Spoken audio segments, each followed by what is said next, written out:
Pour la toute première fois cette année, Paris a rendu hommage ce 11 novembre aux animaux engagés sur le front dans les tranchées lors de la Grande Guerre. Bonsoir Amandine Sanvicens. Bonsoir. Vous vous êtes battue pour que des plaques commémoratives soient installées, notamment dans la capitale, pour honorer la mémoire de ces animaux et donc pour que cet hommage leur soit rendu aussi au même titre que pour les humains le 11 novembre. La plaque devant laquelle vous avez tenu cette cérémonie aujourd'hui, elle se trouve dans le 14e arrondissement, devant le 42 boulevard Jourdan. C'était quoi ce lieu ?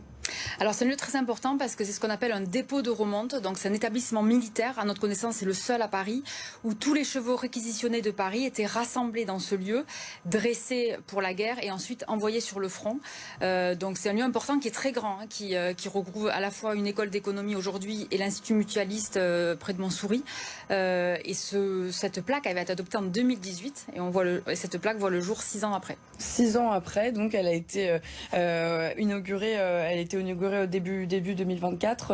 Elle a été inaugurée aujourd'hui. Aujourd'hui, d'accord. C'est ça, par la mairie du 14e arrondissement. Et en début d'année 2024, c'était le monument. D'accord, c'était le monument justement pour ces animaux. C'est ce que j'allais vous poser comme question le 30 janvier dernier. Donc ce monument en hommage aux animaux de la guerre qui avait été inauguré dans le 7e arrondissement au Square Boucicaut. En quoi est-ce que c'est important qu'il y ait un monument justement pour les animaux ? Alors pour nous c'est très important, ça fait depuis 2018 qu'on le demande à la mairie de Paris. Je rappelle que la France était l'un des rares pays à ne pas avoir de monument aux animaux de guerre, hein, puisque les capitales alliées comme Londres, Canberra, Ottawa avaient un monument. Pourquoi c'est important? Parce que les animaux ont joué un rôle central dans la Première Guerre mondiale. Je rappelle 11 millions d'équidés, donc chevaux, ânes, mulets, qui ont porté l'artillerie, qui ont tiré, qui ont mené des messages secrets, mais aussi des centaines de milliers de pigeons, de chiens ambulanciers. Et en fait, ça aurait été une guerre totalement différente sans les animaux. Enfin, je rappelle que, par exemple, les ânes, de leur petite taille, allaient dans les tranchées à mener du pain, mais aussi à mener des messages, hein, qui, on le sait, permettaient de faire tenir le moral des troupes, hein, qui est fondamental en temps de guerre. Et en fait, quand on lit les témoignages des poilus, on se rend compte qu'ils voulaient rendre hommage aux animaux, en fait. Et nous, on a recensé ces témoignages-là. Et donc, c'était vraiment une volonté aussi de leur part. On parle aujourd'hui de cette plaque dans le 14e arrondissement. Il y en a eu d'autres dans Paris, des lieux où ont été mobilisés ces animaux de guerre. Alors nous, on a fait un travail historique depuis 2018. On a recensé 15 lieux à Paris intramuros qui ont des liens avec les animaux de la Grande Guerre. Alors évidemment, c'est pas du tout exhaustif, hein, puisque ça se base sur les documents qu'on a trouvés, ça veut dire des photographies, des articles de presse et des affiches. Sans doute qu'il y en a beaucoup plus, puisqu'à la sortie de la guerre, beaucoup d'archives ont été détruites concernant les animaux de guerre. En tous les cas, à ce jour, à Paris, il y a donc une plaque dans le 11e arrondissement, qui était une réquisition de chevaux, dans le 19e, près des Buttes-Chaumont, où là aussi c'était une réquisition de chevaux, maintenant celle du 14e, et on en attend à peu près 3 qu'on espère avant la fin du mandat. 18e, 13e, 15e, c'est bien ça 14. Non, alors ce qu'on attend, c'est le 15e, le 13e, où là on a des maires qui sont très réfractaires et on espère qu'ils vont changer d'avis. Mais on a eu des accords pour le 8e arrondissement, qui est une école de chiens sanitaires, donc c'est important. Et puis également à Paris Centre, et puis le 18e arrondissement. Comment est-ce qu'ils étaient mobilisés, ces animaux? Vous nous disiez tout à l'heure apporter des messages, mais quelles étaient leurs conditions de dressage aussi quand ils étaient encore à Paris avant de partir dans les tranchées?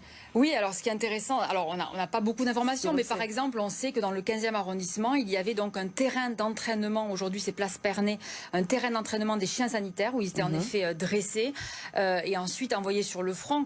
Donc évidemment c'était une vie où ils ont souffert, hein, où ils n'avaient pas le choix, comme le rappelle le monument de Londres.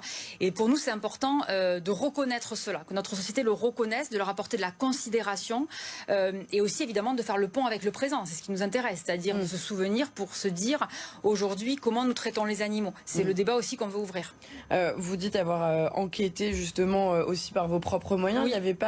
Il n'y a pas eu d'enquête un peu institutionnelle qui a été faite là-dessus? Alors en effet, il faut en effet saluer le travail énorme de l'historien Éric Baraté, qui est vraiment un historien spécialiste de l'histoire des animaux et qui a écrit Bêtes des tranchées, des vécus oubliés, qui est vraiment l'ouvrage de référence et qui a déclenché aussi notre campagne. Et ensuite aussi, je voudrais saluer le travail du conservateur en chef de la bibliothèque historique de la ville de Paris, René Fuchs, qui nous a aidé à identifier les photographies.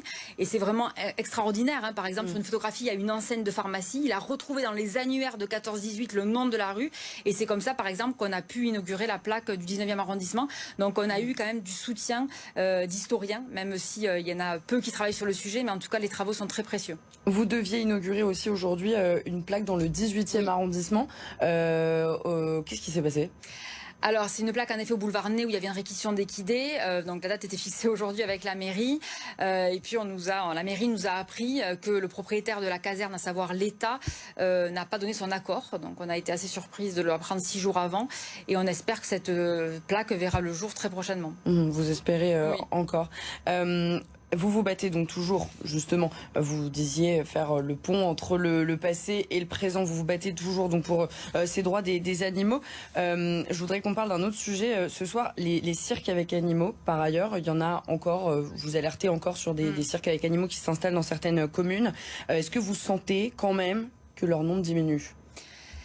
Il y a une évolution qui est incontestable en termes de prise de conscience. Également, depuis qu'il y a eu cette loi adoptée en 2021, qui rentre en application en 2028, on voit quand même qu'il y a une chute de la fréquentation. Mais ce qu'on voit aussi, c'est qu'il y a des circassiens qui sont extrêmement réfractaires à placer les animaux sauvages dans des refuges.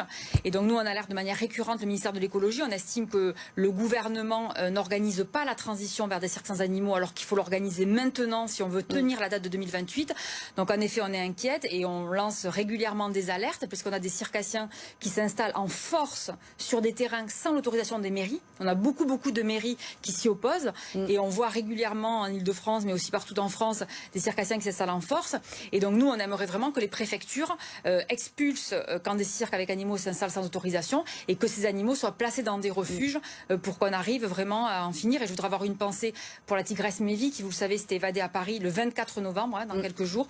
On commémorera son évasion et sa mort, qui a été tuée par son dresseur. Je le rappelle, parce que les animaux ne sont pas consentants à faire les clowns dans les chapiteaux. Il y en a encore beaucoup de ces cirques-là en Ile-de-France ?